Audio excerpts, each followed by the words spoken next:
Terima kasih buat kasih setia. Kami dipilih bukan karena kami memilih Engkau, tapi Engkau yang telah memilih kami lebih dahulu. Sehingga Bapa, ajar kami untuk terus memilih pribadi-Mu di dalam hidup kami. Biarkan kami menjadi pribadi yang berkenan, mau mengasihi Tuhan dengan perkataan dan perbuatan kami. Terima kasih Roh Kudus.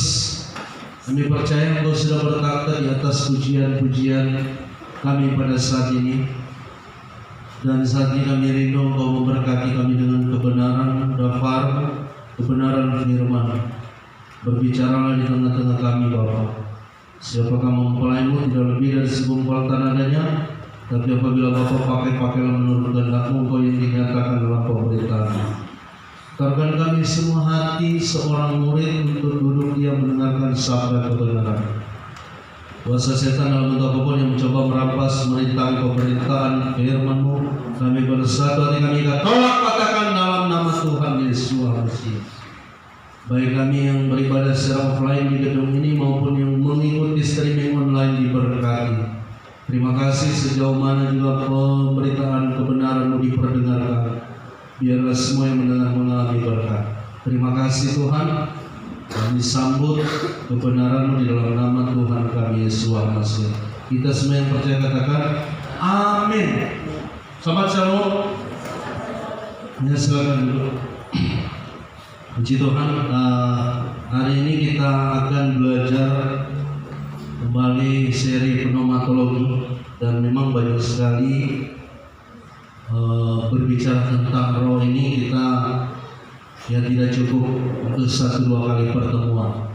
Jadi dia harus diajarkan secara sistematis. Kita sudah masuk di pelajaran pelajaran ke-6 ya saat ini. Bagaimana kita mau mengenal selain roh Tuhan, roh manusia, roh setan-setan, dan juga roh dunia ya. Nah, hari ini kita tetap belajar secara berseri. Hari ini kita belajar untuk secara praktis bagaimana kita mewaspadai roh menghakimi. Oh bukan, roh kekerasan hati. 2 sahabat kemarin kita sudah belajar tentang roh menghakimi. Sekarang kita masuk di seri roh kekerasan hati. Jadi kita akan mulai membacakan di dalam Ibrani 3 ayat 7 sampai 12 saja, tidak apa-apa. Kita bangkit berdiri, kita mau belajar mendasari firman Tuhan di dalam Ibrani pasal ketiga ayat 7 sampai 12. Mari kita menghormati firman Tuhan.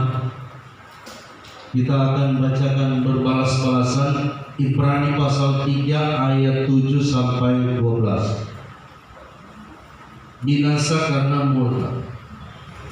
Sebab itu seperti yang dikatakan Roh Kudus, pada hari ini jika kamu mendengar suaranya, janganlah keraskan hatimu seperti dalam kegerahan pada waktu pencobaan di padang gurun, di mana nenek moyangmu mencobai aku dengan jalan menguji aku, sekalipun mereka melihat perbuatan-perbuatanku 40 tahun lamanya. itulah sebabnya aku murka kepada angkatan itu dan berkata, selalu mereka sesat hati dan mereka tidak mengenal jalanku. Sehingga aku bersumpah dalam murkaku, mereka tak akan masuk ke tempat perhentianku. Sama-sama, waspadalah hai saudara-saudara, supaya di antara kamu jangan terdapat seseorang yang hatinya jahat dan yang tidak percaya oleh karena ia murtad dari Elohim yang hidup. Katakan amin. Dipersilakan. Puji Tuhan, kita telah belajar bagaimana penulis Ibrani menyampaikan nasihat pesan kepada orang-orang Ibrani pada saat itu. Dan memang penulis Ibrani ini tidak diberitahukan secara pasti, tapi ada beberapa tafsir yang mengatakan bahwa Rasul Paulus yang menuliskan kitab Ibrani. Dari kode etiknya di ayat-ayat terakhir dia katakan, sampaikan kepada saudara kita Timotius. Nah, Timotius ini dekat sekali dengan Paulus sebab dia adalah anak rohani daripada Rasul Paulus yang menggembalakan jemaat di Efesus. Ada dua anak rohani, dan salah satu Titus. Titus menggembalakan jemaat di Kreta. Nah, dari kalau saudara membaca suratan Rasul Paulus yang ada sekitar 12 kitab, kalau saudara membandingkan dengan kitab Ibrani ini, gaya bahasanya mirip sekali. Alasan lain mengapa penulis Ibrani tidak memperkenalkan bahwa penulis adalah Paulus, karena memang Paulus ditolak oleh orang Yahudi. Apalagi dia sudah memberitakan Yesua yang memang sampai hari ini masih ditolak secara nation, bahwa Yesua adalah Yahweh Elohim sendiri. Jadi dia memakai trik, tapi itu masih tafsir. Tapi yang jelas hari ini saudara yang kekasih, ada pesan bagaimana kita perlu mewaspadai roh kekerasan hati. Penulis Ibrani dengan jelas menulis bahwa akibat daripada kekerasan hati ini adalah fatal, akan mengalami kebinasaan. Makanya Tuhan mau mengingatkan kepada saya dan saudara, karena apa? Orang Israel sebagian besar kena dengan roh kekerasan hati. Dari 600.000 pejalan kaki, belum istri anak-anak mereka, itu ada sekitar 2 juta orang. Cuma Yosua dan Kaleb yang masuk ke tanah perjanjian. Mengapa? Karena mereka itu memiliki hati yang keras. Nah, kalau kita mau masuk surga, jangan ada hati yang keras. Karena kalau hati yang keras, saudara tidak akan pernah melihat kemuliaan Tuhan. Definisi dulu ya. Secara rohani dan secara fisik atau secara ilmiah. Nah, secara rohani definisinya saya pelajari saudara, orang yang mengeraskan hati adalah orang secara sadar mengabaikan semua tanda-tanda atau sign atau peringatan, baik yang telah dilihat maupun yang didengar, sudah dimengerti atau dipahami, namun tetap bersikeras untuk melanjutkan langkahnya yang sama. Ya, walaupun dia lakukan secara sadar. Nah, artinya kalau kita menyimpulkan ini, kehilangan kepekaan. Nah, orang kalau sudah kehilangan kepekaan akan kebenaran, artinya itu akan menuju kepada yang namanya kekerasan hati. Nah, kita belajar secara medis atau secara ilmiah. Nah, orang yang memiliki hati yang keras itu dinamakan itu sirosis. Bahasa ilmiah sirosis itu artinya kena hepatitis B. Nah, sirosis ini yang lebih kita kenal liver. Ada yang stadium 4, itu memicu kanker hati. Nah, orang yang mengeraskan hati, saudara bisa lihat, bedakan hati yang sehat dengan hati yang keras. Biasa disebabkan oleh alkohol. Jadi dijago-jago minum sama dengan kita dulu, ya puji Tuhan, Tuhan bisa ubahkan hati, bukan cuma hati rohani tapi jasmani juga. Tapi hati bukan cuma bagi ini sudah. Hampir tinggi kok kita. Jadi kalau untuk merah ini belum separah. Ini stadium, ini udah cancer, hatinya mati. Dan biasa orang kalau kena hati mati ini biasa kena rabies.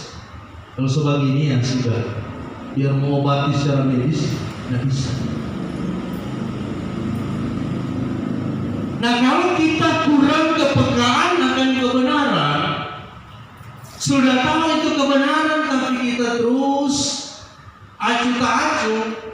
Waspada, dan sampai seperti ini. Jadi sirosis hati itu bukan terjadi karena alkohol saja, tapi ketika kita mengabaikan tanda-tanda. Banyak orang kan menebalkan hatinya, seperti Israel menebalkan hati, seperti Yudas menebalkan hati, tahu kebenaran tapi dia lakukan hal yang tidak benar. Makanya ketika Yudas gantung diri dan jatuh, pecah perutnya sudah. Kenapa? Karena terjadi pembusukan. Hati itu sudah rusak. Jangan sampai kita kena sirosis rohani. Amin. Biarlah hati kita tetap sehat. Makanya jangan ada akar-akar pahit. Jangan ada hati yang busuk, hati yang jahat, hati yang sesat. Entah hati kita seperti ini. Coba lihat orang kalau ada akar pahit itu, mukanya asam terus, mukanya tidak ada bulan purnama. Hati yang gembira adalah obat. Jadi lihat jatuh hati yang gembira dari terpancar dari auranya.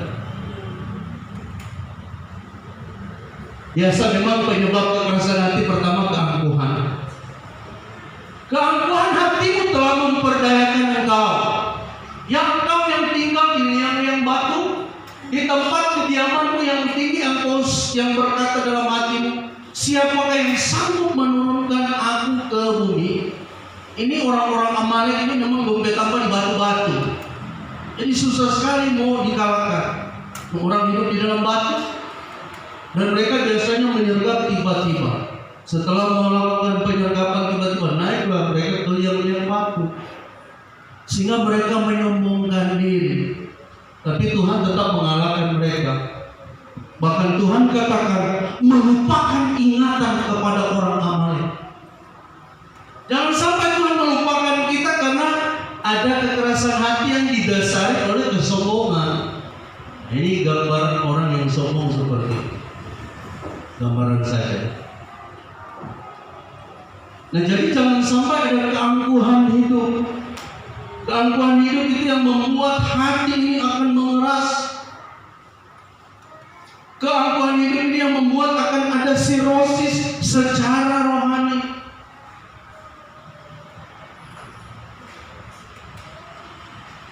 Amsal 21 ayat 4. Mata yang congkak dan hati yang sombong menjadi pelita orang fasik adalah dosa.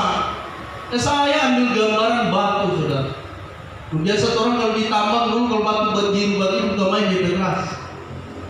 Keras sekali. Karena dia bilang batu super besar. Biar bekel sepaku. Kita kalau turun di tambang kita belah batu di dalam. Sebelum turun saya harus turun dengan minimal 10 buah betel. Betel itu ada yang besi ulin atau besi-besi yang baja, sudah. Itu ditajamkan pakai gurita. Setelah itu kita sepu atau sopu, orang Manado bilang. Kita bakar di bara tempurung dulu sampai dia merah, baru ujungnya kita patok di air. Nah itu biar batu biru tak belah. Tapi mesti membawa 10 buah. Beli betel kan mahal. Jadi lain kali kita turun cuma 4 biji. Aduh, naik kemarin cuma 1 helm. Cuma 1 helm, nggak bisa buka batu. Tapi kalau kita dengan kelompok bawa 1 karung beton ada 20-30, wih, dari karung-karung itu batu emas. Ini baru DP babu itu, aduh, kita pakai martel itu minimal 5 kilo. Jadi kita bongkar batu ini. Tapi apa daya kalau beton sudah mampu, sudah tumpul cuma 3. Tapi kalau kita bawa beton barang 20 buah, luar biasa.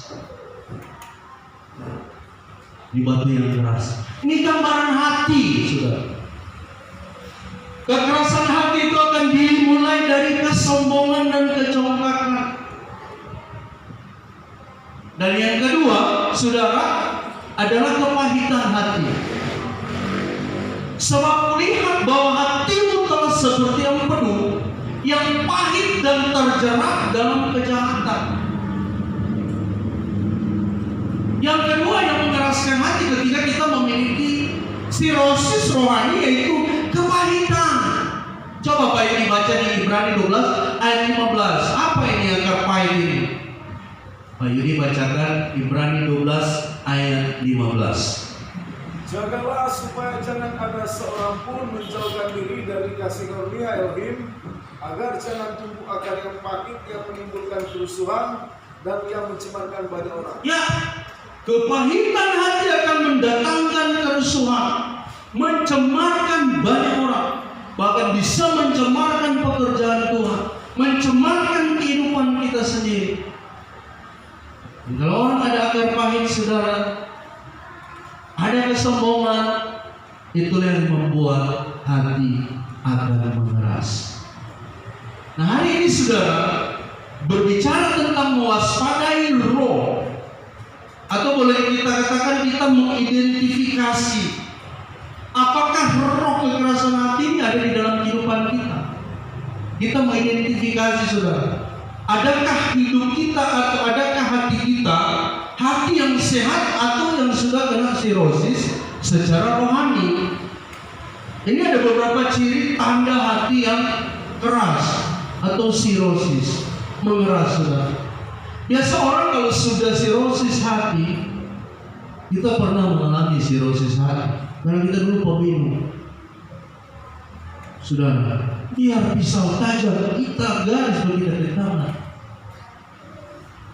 Saudara, biar minuman campur segala rupa kita minum, karena sudah kurang peka, ini bahaya kan? Akhirnya kita bangga puruan biar mati. Bawa tarian, minta ampun ke Tuhan. Kau sangat aneh dulu bangga kita pun bawa tarian. Sudah baik. Baru DP malam baru keluar rumah sakit sudah. Coba bademon lagi jalan. Ulang lagi mati, baru kita bertobat subuh-subuh. Stop ini. Sampai endingnya saudara, malah bukan langsung stop waktu itu, ada di tahapan karena nanti 99 baru kita baptis. Akhirnya ada 96 masih ada 3 tahun, saudara. Kurang kepekaan lagi. Jadi biar bahaya, antam saja. Coba lihat orang kalau mabuk, sudah pakai malu, sudah ada etika, sudah tahu takut. Kita waktu terlepas kerusuhan dari Maluku Tenggara, karena kita senang setelah lepas kerusuhan dari Maluku Utara ke Maluku Tenggara, semua pulang kemarin mau kita badai di kapal Pelni. Emang tak ada yang mau lagi waktu itu. Kita panggil bahaya satu. Karena sudah tahu malu, hati keras tuh. Nah, hari ini saudara, kita mengidentifikasi apakah hati kita sehat saudara, apakah hati kita benar-benar tidak kena sirosis. Nah, ada beberapa ciri dari hati yang keras. Yang pertama saudara, tidak mau lagi mendengarkan dakwah, tidak mau lagi mendengarkan firman Tuhan. Orang yang sudah keras hati, kalau saudara buka, orang Israel tidak mau lagi mendengarkan firman Tuhan. Mereka selalu melawan. Sakaria 7:12, mereka membuat hati mereka keras seperti batu amril, supaya jangan mendengar pengajaran dan firman yang disampaikan Yahweh semesta alam melalui rohnya dengan perantaraan para nabi yang dahulu. Oleh sebab itu datang murka yang hebat daripada Tuhan. Saudara lihat, orang yang keras hati tidak akan lagi mau terima firman Tuhan. Pokoknya orang rasa-rasa kalau terjadi dengan firman Tuhan, terusut tahu itu. Hati-hati, Anda sementara masuk kepada hepatitis B. Hepatitis B ini belum kena kanker hati, tapi masih gejala saudara, masih bisa diobati. Secara rohani saudara, kalau mulai mengabaikan firman Tuhan,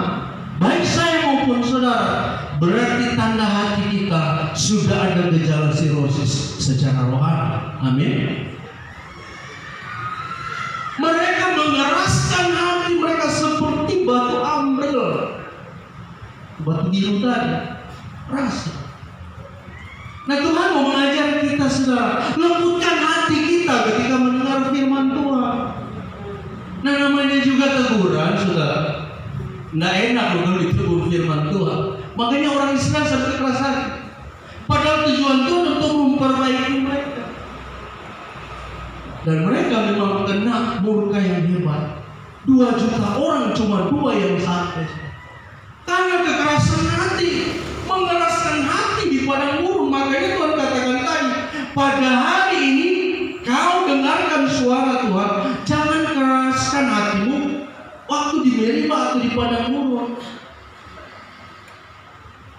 Ada yang lebih ekstrim, saudara. Ini salah satu raja di pembuangan, yaitu Raja Yoyakim. Tindakan ekstrim Raja Yoyakim di pembuangannya ketika mereka ada di Babel. Setiap kali apabila Yehudi selesai membacakan 3-4 raja, bukan Yehuda ya, ini Yehudi, maka raja mengoyak-ngoyaknya dengan pisau rabut, lalu dilemparkan ke dalam api yang di perapian itu, sampai seluruh gulungan itu habis dimakan api yang di perapian itu. Baik raja maupun para pegawainya yang mendengarkan segala perkataan ini, seorang pun tidak terkejut dan tidak mengoyakkan pakaian. Wah, ini ekstrim lagi. Padahal raja-raja Yehuda adalah raja-raja yang takut Tuhan, tapi tidak tahu ini Raja Yoyakim itu. Dia mengeraskan hati untuk mendengarkan firman Tuhan. Bahkan responnya terhadap firman Tuhan dia bakar, saudara. Mungkin saudara atau saya tidak membakar secara rohani, secara jasmani, tapi ketika ada penolakan di mata Tuhan, seperti lembaran-lembaran kitab suci, lembaran-lembaran kebenaran, suara yang diperdengarkan itu seperti kita membakar, saudara. Memang gak keras hari ini firman Tuhan untuk saya dan saudara. Mari kita melembutkan hati kita, saudara. Karena ternyata orang yang sudah muak akan kebenaran, menolak akan kebenaran, mengeraskan hati akan kebenaran, saudara, di mata Tuhan dia sudah seperti sirosis hati. Jadi kita perlu waspada. Jadi ini tanda, saudara. Akhirnya Raja Yehuda ini harus mengalami penghukuman. Coba Pak Yudi baca Yeremia 36 ayat 30 sampai 31. Yeremia 36 ayat 30 sampai 31. Sebab itu begitulah firman Yahweh tentang Yoyakim Raja Yehuda. Dia tidak akan mempunyai keturunan yang akan duduk di atas tahta Daud, dan mayatnya akan tercampak sehingga kena panas di waktu siang dan kena dingin di waktu malam. Aku akan menghukum dia, keturunannya dan hamba-hambanya karena kesalahan mereka. Aku akan mendatangkan atas mereka, atas segala penduduk Yerusalem dan atas orang Yehuda, segenap malapetaka yang kuancamkan kepada mereka. Ya, sampai di sana saja. Baik raja maupun para pegawainya. Seorang raja Tuhan kasih biar karena panas DP mayat kena dingin, artinya tidak dinyalakan api, seperti juga yang Raja Yoram, Raja Israel. Tidak ada orang yang menyalakan api waktu kematian mereka. Padahal seorang raja, artinya memang Tuhan permalukan. Sebab apa? Dia membakar gulungan firman Tuhan. Dia tidak respon, baik raja maupun para pegawai. Tadi kan mereka mengalami penghukuman. Nah, terlebih lagi sudah dalam penghukuman terus masih kumaba. Mereka kan ini dalam pembuangan. Cobalah menggunakan hati. Artinya dalam pembuangan ada dalam pergumulan, adalah dalam masalah. Tapi tetap saja tidak mau mendengarkan firman Tuhan, sudah. Jadi yang pertama, ciri orang yang keras hati sudah mengabaikan firman Tuhan, baik disampaikan secara tertulis ataupun secara lisan. Jadi hati-hati supaya jangan sampai kita terjebak dalam kekerasan hati, tidak mau mendengarkan firman Tuhan. Yang kedua, tidak mau lagi mendengarkan nasihat orang lain. Bisa saja mentor secara rohani, bisa saja pemimpin secara rohani, bisa saja melalui mempelai-mempelai. Ya karena memang Tuhan memakai mempelai-mempelai atau hamba-hamba Tuhan. Tuhan bisa memakai nabi-nabi. Di rumah tangga Tuhan bisa memakai kepala keluarga atau sebaliknya istri atau anak-anak. Saudara, orang yang keras hati, mengalami sirosis hati yang kedua, tidak mau lagi mendengarkan nasihat orang lain. Saudara, kita mempunyai blind spot. Apa arti blind spot? Ada di kehidupan saya dan saudara titik buta. Namanya orang ini manusia ada terbatas.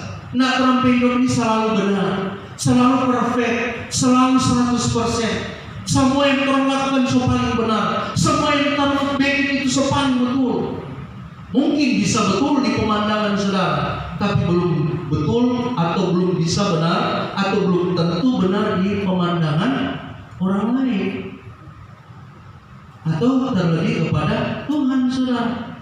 Ada blind spot saudara, ada titik buta yang memang saudara perlu orang mengarahkan. Amin. Perlu diarahkan saudara. Kalau kita sudah tidak mau terima nasihat, tidak mau mendengarkan, berarti orang ya sudah so perfect, so sempurna.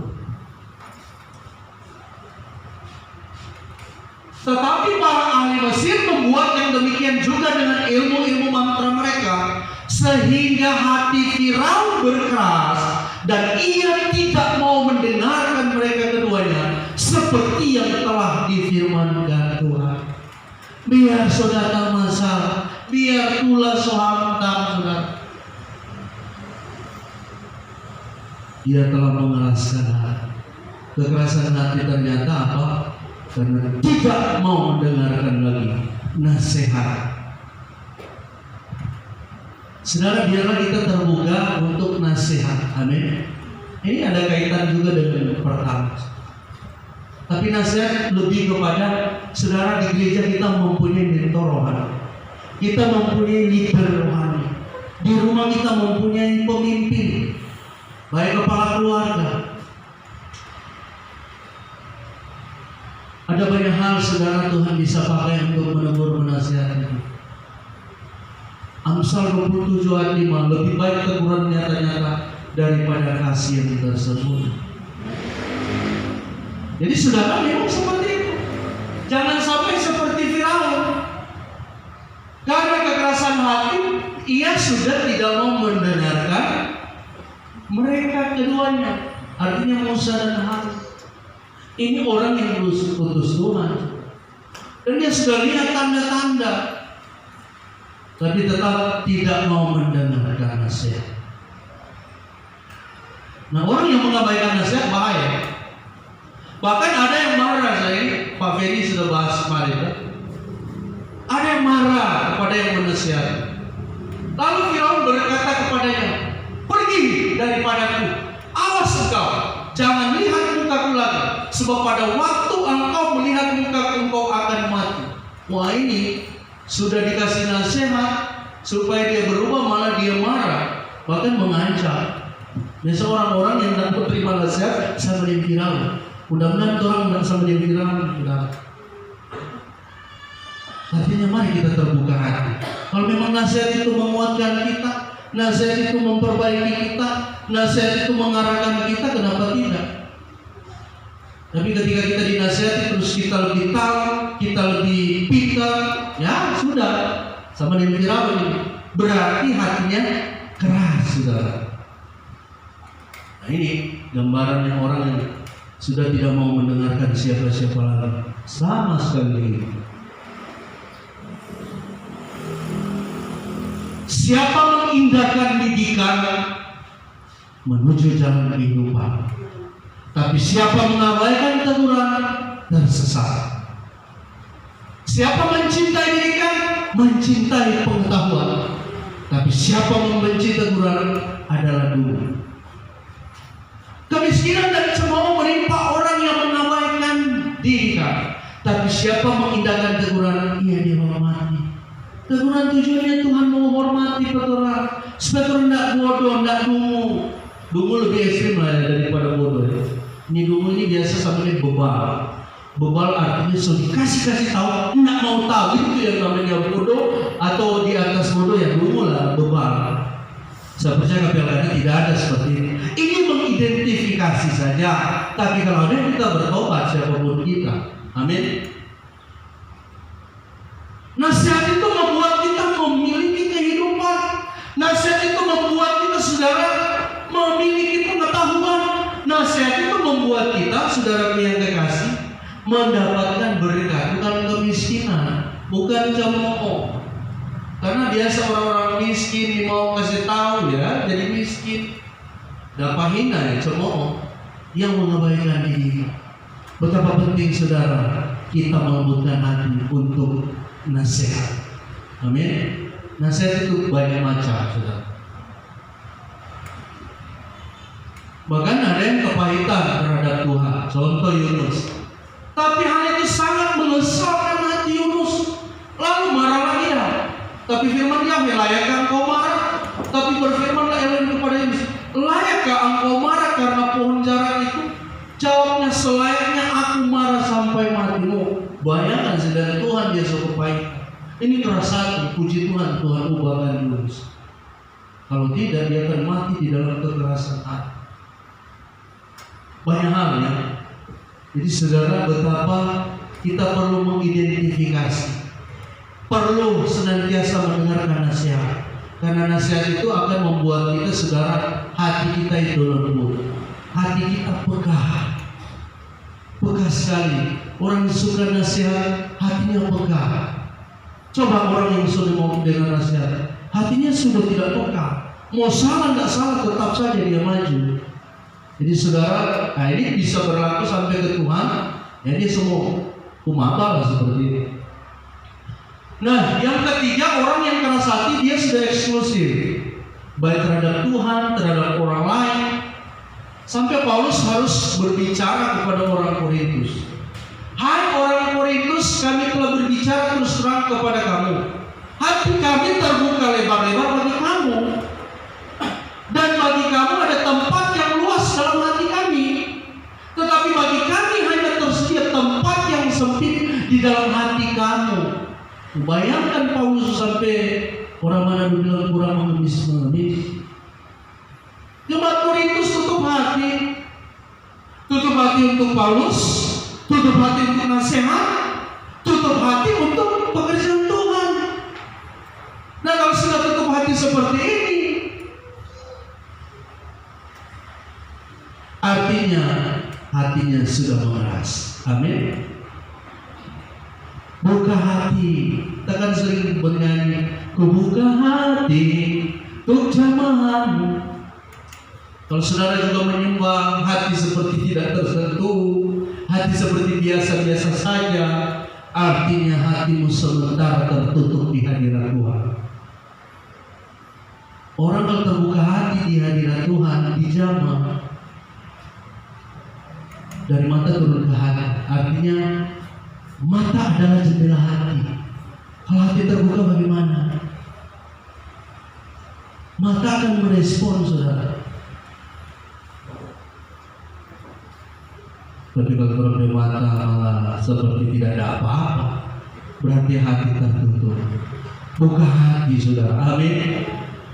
Buka hati kita semua, saudara. Karena orang yang senantiasa suka menutup hati, ruangnya itu sempit untuk kebenaran ditaruhkan. Hatinya itu terkunci, saudara. Nah, kalau hati sudah terkunci, apapun yang mau masuk nggak bisa lagi.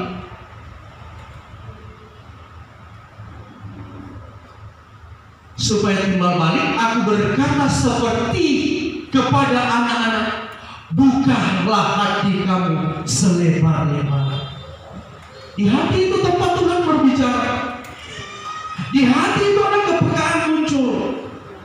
Di hati itu ada kehidupan. Tapi kalau kita kunci hati kita, berarti posisi hati kita sementara sirosis. Kalau kita istri pernah kena sirosis stadium apa? Liver. Itu ada dia. Tapi oleh karena kemurahan Tuhan, juga doa Mama Tuhan saat itu, dia hati pulih. Tuhan bisa mengubahkan hati. Bahkan Tuhan memberikan hati yang baru dalam Yesaya pasal 33. Aku akan memberikan hati yang baru. Biar sosirosis yang penting bertobat. Tapi kalau seperti Firaun mengeraskan hati, terus mengeraskan hati, ya sudah, Tuhan lepas tangan. Jadi kalau terus mulai eksklusif, ya berarti posisi hati kita sementara mengeras. 2 Korintus 3:15-16 sampai hari ini sudah. Bahkan sampai hari ini, setiap kali mereka membaca kitab Musa, ada selubung yang menutupi hati mereka. Tapi apabila hati seorang berbalik kepada Tuhan, maka selubung itu diambil daripadanya. Apakah selubung itu? Kita baca kembali Roma pasal 10 ayat 1, 2, dan 3. Ini Paulus katakan kepada orang Israel, saudara. Sampai hari ini selubung itu menutup hati mereka, saudara. Kalau suka tutup hati ya seperti itu. Coba Pak Yudi lagi baca kuat-kuat. Roma 10 ayat 1, 2, 3. Saudara-saudara, keinginan hatiku dan doaku kepada Tuhan ialah supaya mereka diselamatkan.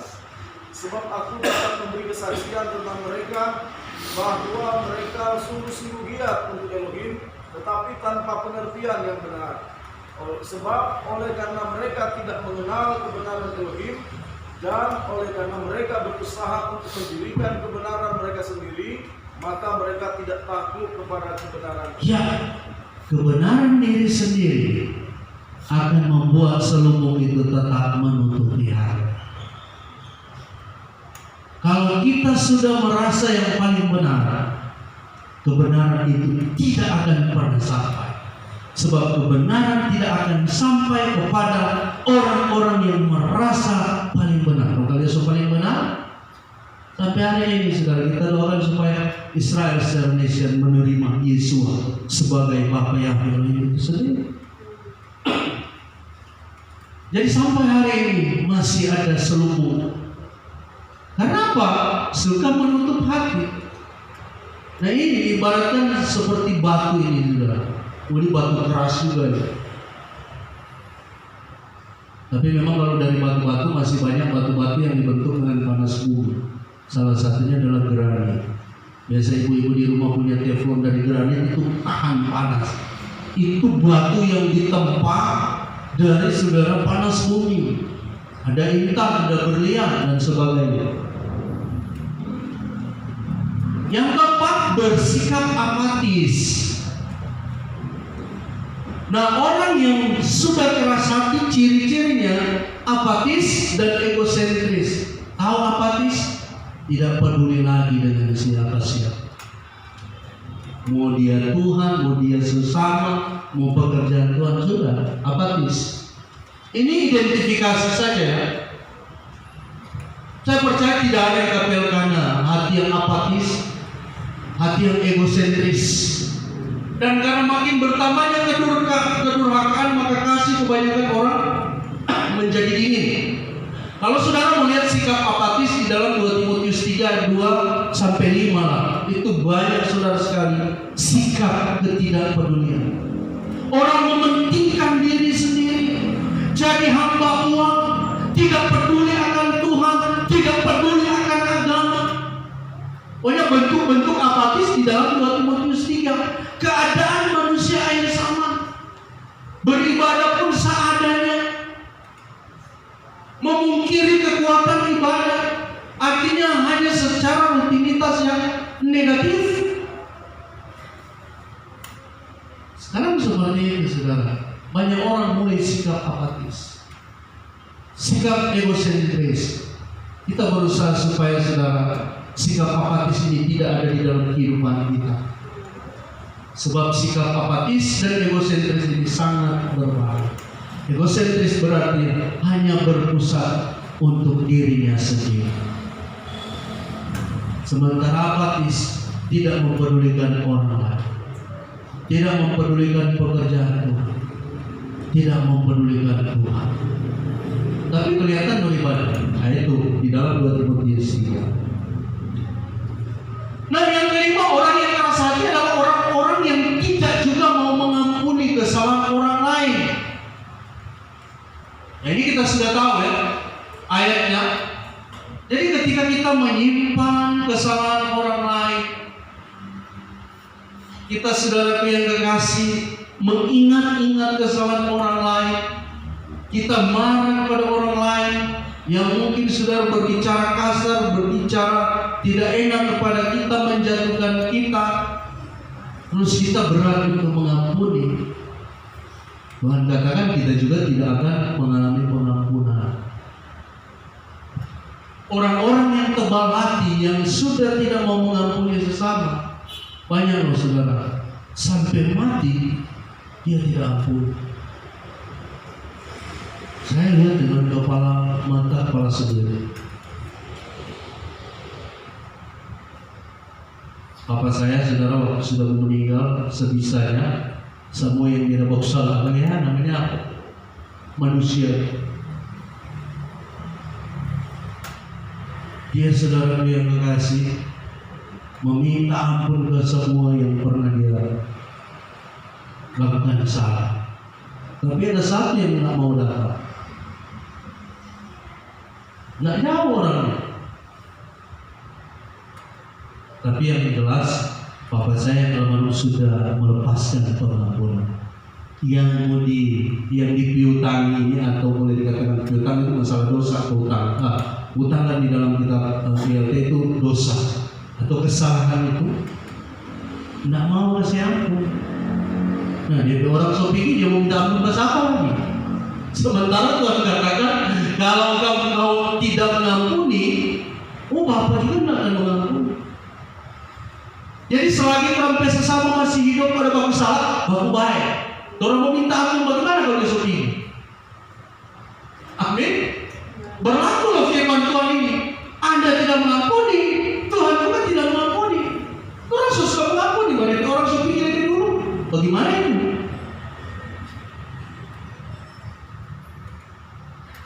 Haleluya. Jadi kalau masih ada bapak kuliah, baku-baku ampuni. Amin. Karena orang yang lembut hati suka melupakan kesalahan orang lain. Coba lihat Yesus, saudara. Sekalipun dia diludahi, dia difitnah, dia ditombak, dia cuma katakan, Bapa ampunilah mereka, sebab mereka tidak tahu apa yang mereka lakukan. Jadi yang kelima, saudara, hati yang keras, hati yang tidak mau mengampuni. Yang keenam, ya tidak takut lagi akan Tuhan. Efesus 4 ayat 18-19. Dan pengertian yang gelap jauh dari hidup persekutuan dengan Tuhan, ya. Karena kebodohan yang ada di dalam mereka dan karena kedegilan hati mereka, perasaan mereka telah tumpul sehingga mereka menyerahkan diri kepada hawa nafsu dan mengerjakan dengan serakah segala macam kecemaran. Nah, orang yang sudah degil hati, sudah keras hati, tentunya akan terus hidup di dalam kejahatan. Tidak takut akan Tuhan lagi, tidak takut akan lagi penghukuman. Bahkan kalau sudah dikasih tahu, dia bersenjata apa? Dia cuma bilang begini, kita akan percaya Tuhan. Kalau masuk di surga, membawa kamar berita dari Tuhan. Bayangkan. Kita semua akan percaya. Yang penting karena surga dulu, karena turun bawa kabar Tuhan berbesar. Apa yang kita lihat dari surga? Orang Israel kan begitu. Tanda apakah yang harus kami lihat daripada supaya kami percaya? Lalu angkatan sesat ini perlu kasih tanda. Kalau suka mau tanda, seperti anak manusia 3 hari di dalam perut saya, itu dia petanya. Tapi kalau dia bilang kita naik dulu ke surga, kita bawa kamari dulu. Jadi dia bilang, filosofi manusia seperti itu. Bahkan ada orang yang tak takut Tuhan, dia bilang begini, kita cuma takut kalau dia datang kemari kita dah suruh dia tangkap kemari itu angin. Bukan saya dia pakai oh hebat lagi. Jadi dia kata cuma takut kalau orang yang bisa tangkap angin. Nah, angin udara yang bergerak, tapi tidak bisa dilihat. Bagaimana dia tantangan itu? Mesti tangkap tuh angin, membawa dia, berarti dia takut. Sama yang lalu kita bilang tuh, kalau dia benar, sedang Tuhan pakai kepala dia injak. Bahaya sekali. Sedang Tuhan pakai kepala dia meninggal, apalagi cuma manusia. Dia katakan kalau kita benar, nggak ada dia takut. Sedang Tuhan pakai kepala, dia boleh injak, bayangkan. Berarti hatinya sudah membantu. Amin. Keluaran 5 ayat 2, tetapi Firaun berkata, siapakah Yahweh itu yang harus kudengarkan firman-Nya untuk membiarkan orang Israel pergi? Tidak kenal aku Yahweh itu, dan tidak juga aku akan membiarkan orang Israel pergi. Sama dengan Firaun. Sedang Tuhan, dia boleh injak. Siapakah Tuhan itu?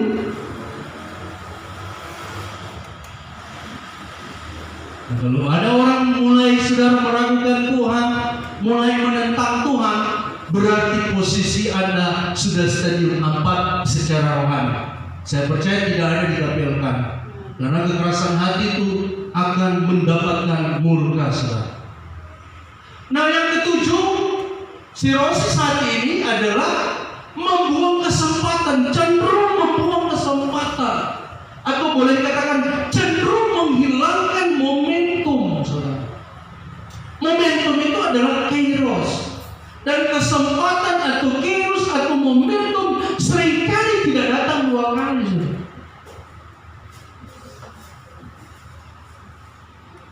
Saudara, pada waktu Yesus mengajar di dalam Markus pasal 3 ayat 2, mereka mengamat-amati Yesus kalau dia menyembuhkan orang itu pada hari Sabat supaya mereka dapat memperselamatkan dia. Saudara, Tuhan sudah datang membawa kesembuhan, Tuhan sudah datang membawa mujizat, Tuhan datang membawa berkat.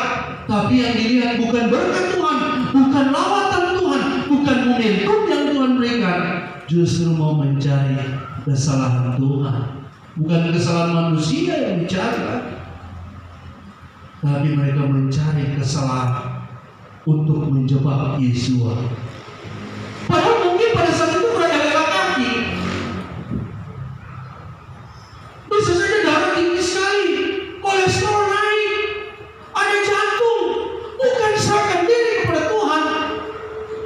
Tinggal dia kesalahan, membuang momentum, saudara. Bisa saja di ibadah Tuhan melawati kita. Mungkin momentum dompet kosong, Tuhan memberkati, tapi kita susun sampai ini, kurang lihat tuh mungkin pengkhotbah kesalahan di mana. Akhirnya membuang momentum. Jangan sampai kita membuang momentum, saudara. Karena seringkali momentum itu tidak datang 2 kali. Seperti air yang di kolam Siloam, ada satu saat malaikat memboncangkan, dan di antara ratusan yang melompat, hanya satu yang mendapatkan momentum. Artinya sama-sama boleh jatuh di air, tapi momentum pertama kali itu yang membuat orang sembuh. Jadi saudara, kalau orang keras hati seperti ini, membuang momentum dan suka mencari kesalahan. Jadi kekerasan hati mereka telah membutakan hati nurani mereka, ya, sehingga mereka buang kesempatan bertemu Tuhan. Tuhan pada saat itu tidak lama, cuma 33 tahun. Dari umur 12 tahun dia sudah di bait suci. Terlebih lagi saudara, ketika dia mulai pelayanan 30 tahun dia mulai melayani. Cuma 3,5 tahun dia melayani mujizat-mujizat. Tuhan datang, tapi orang-orang Farisi ahli Taurat selalu membuang momentum. Akhirnya mereka tidak sembuh, tapi Tuhan Yesus tetap menyatakan mujizat. Dan yang terakhir saudara, orang yang keras hati tidak mau bertobat. Tapi oleh kekerasan hatimu yang tidak mau bertobat, engkau menimbun murka atas dirimu sendiri. Pada hari waktu mana murka dan hukuman Tuhan yang adil akan dinyatakan. Mungkin kita bisa melihat orang keras hati, aduh aman-aman, tidak ada masalah, sampai dia mati malah dia disanjung. Rupanya ada masalah di satu ini. Karena bikin kejahatan terus. Rupa aman-aman. Sampai Daud apa mengatakan dia iri dengan orang fasik. Rupanya ada beban di orang fasik. Tapi saudara, hukuman tetap akan dinyatakan. Di dunia nyata ini, dunia fisik ini tidak dapat hukuman, tapi dunia supranatural ada penghukuman neraka. Kefasikan is kefasikan, jangan terus bikin dosa, nggak mau bertobat, hukumannya kekal, saudara. Dan yang paling menjadikan saudara warning kepada kita semua, jangan sampai Tuhan tambah kasih keras. Itu yang paling bahaya. Saudara lihat. Tetapi aku akan mengeraskan hati Firaun, dan aku akan memperbanyak tanda-tanda dan mujizat yang kubuat di tanah Mesir.